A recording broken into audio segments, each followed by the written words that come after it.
So I'm going to ask you before we go into the performance of this squad and two individuals who are standing the F out.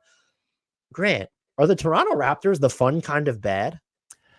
Are they the fun kind of bad? Well, they're way more interesting than I thought they would be so I guess that's fun. And at least, at least, I don't know. Did they pick this direction to trot out an old Toronto criticism? Or is this like what's just happened because of injuries? But a lot of positive signs, like big to small. I presume you want to start with RJ Barrett being the best passer on planet Earth. Yeah, 7.8 assists per game. He hasn't played a ton of games because he began the season injured. But you look at what he's been able to do, and it's okay. The pocket passes seem smoother. They're smarter. His floor awareness is just better in transition. Like this feels like a real, like actual legitimate playmaking jump from him, and more defensive pressure, more double teams. His decision making out of those has gotten better. Now, some of the trade off has been all right. His efficiency at the rim has slipped, but like he is still creating chaos, going downhill on drives, getting out in transition in general. The other thing that I think makes them fun, RJ's a part of this, Gradey Dick's a part of this. They're just, they're running in general. I think they have the fifth fastest average possession time in the league. No one's going faster after defensive rebounds. They just grab a defensive rebound and there's an outlet pass. They're just going. And so that to me makes them, that's the fun kind of bad, but they've had some close games where it's, they beat the Nuggets so that we can record the Blow It Up Denver podcast that everyone seems like they've been waiting on. RJ's been a huge part of that since coming back. I think he's in under Darko Rajakovic, the way that Darko's using him. I honestly think that he might get even better. The playmaking will slip, to be clear, when IQ and Scotty Barnes are there. But just having to imagine him like being able to spend even more time off the ball, getting him moving there, I would expect the efficiency at the rim to climb back up. He still is shooting 39% from three. And so it's, well, do we have to wait a while before we call this a new normal, but he did okay, or he did better than okay from three in Toronto last year. I think he's going to kind of settle into maybe his ideal role with Toronto, where it's, we're going to get you the ball when you're leading these bench lineups that we now believe that you can lead because of our play style combined with your growth as a playmaker and your off ball movement. He continues to turn my head again, even as some of the inside the arc efficiency is waning, the mindset, the aesthetics, just the functionality of his game right now, to me, just looks and makes way more sense than it ever did in New York. What do you think what are the most and least surprising parts of his development viewed through, like, here's what he was as a Knick? Like, having watched him with the Knicks, like, maybe just speak for Knicks fans or in your own personal opinion, like, what is he doing now that, like, what is he doing really well now that you could have said, oh yeah, I could have seen that coming. And then what could you have just, oh my God, where did this come from? So the thing that I'm wondering where it kind of came from is, and I don't know how much of this, the playmaking, I want to know where it came from, because this is just someone who is dishing out assists in all sorts. Like the spacing in Toronto isn't pristine. And so I could talk about the floor balance that the Knicks gave him. And that's where I kind of look like, some of the stuff he is doing in transition, his ability to get moving off the ball, the Knicks never tapped into that adequately. But the passing, where like this is shit that's happening in traffic or in slowed down sets, that's even during some of the bench units he was a part of that were just ripping opponents, never something I necessarily envisioned for him. So that's the thing I'm looking at, and I'm almost waiting for it to come down because there's no way it's going to sustain. But it's not, not turning the ball over a ton. Even like the Raptors do turn the ball over, but he's not necessarily the meat and potatoes of those struggles. I don't think he's an 8 assist per game guy, but when he is like the central focus and he's still able to dish those kinds of assists on a Raptors team, they've been about league average offensively, but Grant, you look at the talent remaining without Scotty or Emmanuel, like Jamal, Shead, Donovan Mitchell, like it's just like who are you? Jonathan Mogbo? Who is supposed? Yes, Jakob Poeltl is definitely an above average offensive center. I want to make that clear. I think he ties in a lot of possessions together nicely, but you're talking about like Agbaji's playing over 30 minutes per game. But like, this isn't a team that you would look at and say, oh, they're supposed to be average or better offensively right now. And they are. So that stood out to me. Unless you have any thoughts on him, I have another player that I think we need to get to. Well, I know who you're going to go to. I want to, you mentioned both of them. I think Mogbo and Shead have both been like, they're bit players, but like Mobo's disruption defensively and his mobility and his grab and go stuff. Like, I was looking this up the other day. So he's only played like 120 minutes, I think. And he has more deflections than anyone who has played that many minutes or fewer. So he's just like messing stuff up in the best way. And Shead, I think, just looks like a kind of a pro ready. I don't know where he'll fit on a depth chart ultimately, but like both of those guys have had like actual impacts, which is not something you would have expected from a couple rookies this early. But please let us move to the second year guy that I will say Mogbo, disruptive is the word, just to absolutely use him. With Shead, I still think that the jumper, the 3-point shooting, and like in particular is going to wind up being the swing skill for him. That dude just defends his ass off. And so if you could just get to a point where you have the spacing necessary and you want him to kind of get going downhill, I'm like, all right, that's fine with me. Like, I don't have an issue with that. So he is not someone I knew a ton about other than the defensive reputation coming out of college, but just the energy that he is going to play with. And I still think like he's made some nice passes out of drives. And is he ever going to shoot a little better on those drives? We'll have to see. We got to talk about Gradey Dick, though, who is already averaging over 20 points per game. He's entered the most improved player discussions, whether you want to throw sophomores in there. Well, I guess very quickly, do you think RJ has a case for that as of right now? We're fewer than 10 games into the season, or is that just all right? Like, this is more a matter of opportunity than growth that I've seen. I mean, if he's up over 7 assists for like any length of this season, that is officially like a new skill, and we very much enjoy the new skill in the most improved player discussion. So yeah, I mean, I think Gradey Dick has like the more complete case just because all the numbers are up and his role is like, I don't know, 10x in terms of importance what it used to be as a rookie. But yeah, like, I mean, that's if RJ Barrett is a primary facilitator, I don't know what to do about this. I don't know what has happened. But let's talk about Gradey Dick.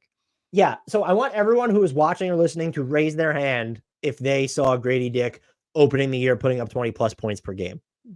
Now, for all of you who put your hand up, thank you for admitting that you're big fat liars. This is just like, he's not even doing it in the way you would have predicted. The 3-point percentage is like, it's ticked up. I think he's over 37% now. He wasn't making them at this absurd clip. He's done so much damage inside the arc, and the way he's doing it, like the level of difficulty that are on his shots is bonkers. Steph Curry, Grant, is the only player coming off screens, finishing possessions off screens more often per game than Gradey Dick. That's just, I mean, by the way, kudos to Darko for putting him in that situation, but that's just absolutely absurd. The stuff he's doing inside the arc, Caitlin Cooper had this nutso stat, Grant, 71% of Grady's shots have been heavily contested, which ranks 15th among the 26 players who have attempted at least 100 shots. He leads the entire league in screens as the off-ball cutter with 133. Among the 23 players who have seen at least 50 closeouts, Gradey ranks third in points per chance at 1.19. That's actually the part of his game. I know people have talked about the contested jumpers. What he's doing against closeouts, oh yeah, my God. Grant, he's shooting over 60% on drives, but the thing that is melting my brain, and I didn't see this last year, I saw some of the escapism stuff. We talked about it with Samson Folk. I think you and I talked about it in a podcast. The dude is like physical. Like, he can finish through contact. He can be at these weird angles. He's getting fouled more than 17% of the time on his drives right now. Do you know how insane to be shooting 60% on drives and getting fouled 17% of the time? I don't fucking care how early in the season it is right now. This is someone who we've kind of seen moments of like, okay, can he do a little bit more passing here? This is someone who is far more complex offensively than we ever could have predicted. And the final thing before I throw it to you, I did talk about this with Samson, and someone told me to watch this. This was coming out of the draft, that Gradey Dick could be a good team defender. I'm not saying he's there, but I am there to where it's all right. Like, I see it. Like, he's made a lot of good off-ball plays, and he's going to be targeted on ball, and we've seen it. Yeah. But like, he's also had these moments where, did you see the possession?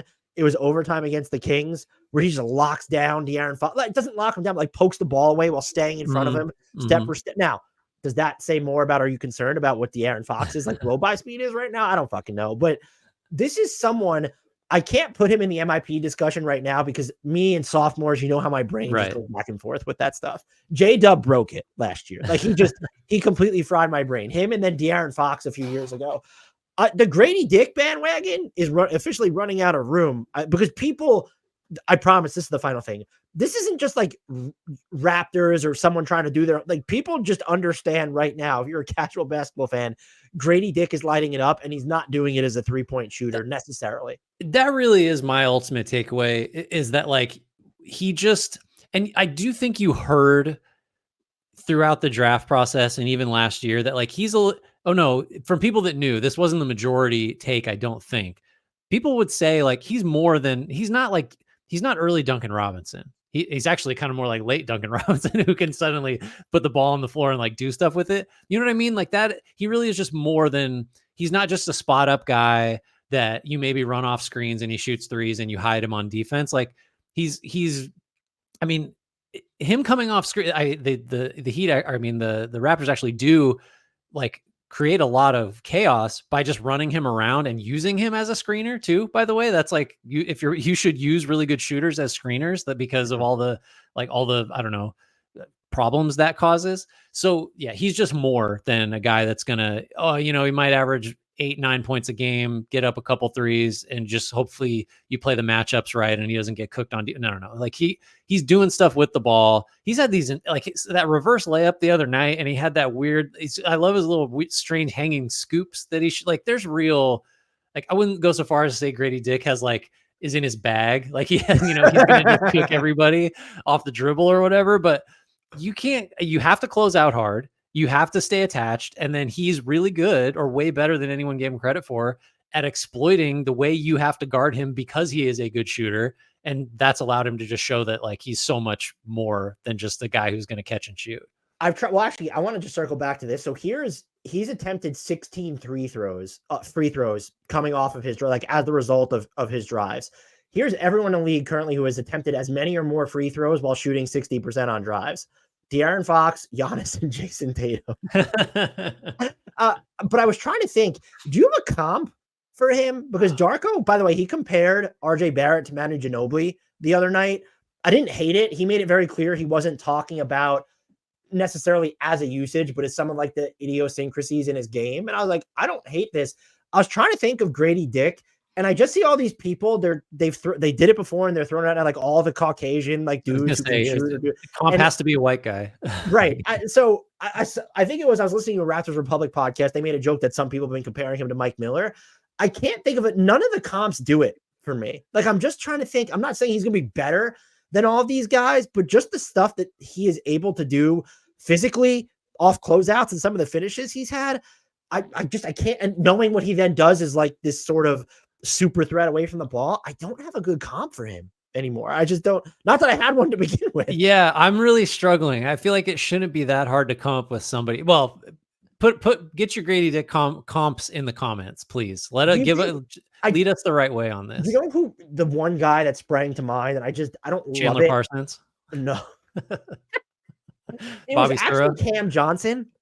I just don't know if he has. I think he's got more off the dribble than Cam, like by a lot. That's what it is. Is that because Cam Johnson? I feel like we've seen the moments of it, but like these are now extended flashes of this. So yeah. I don't know. Do you have a good comp for Gradey Dick? Let us know. Please, we love Dick comps around this part. All right, I got one more guy I want to talk about if we're through with the Raptors. Yeah, we're done. Though they are, well, to close it, they are the fun kind of bad, right? They're just like, you're kind of, there are guys who are performing you didn't expect to. There's real meaningful stuff to take away from it. And well, look, Kelly Olynyk hasn't even played this season yet, and Bruce Brown's still wearing cowboy hats on the sideline. So let's see what this team turns into. Yeah, and also root for injuries, but having a couple of key guys out, you're going to bank some of those losses and let these other fun players, explore the space a little bit. That's kind of a win-win. Or do you trade them and rebuild around Gradey Dick and RJ Barrett? Wow, that's you're saying the quiet part loud now. That's really clearly the way to go.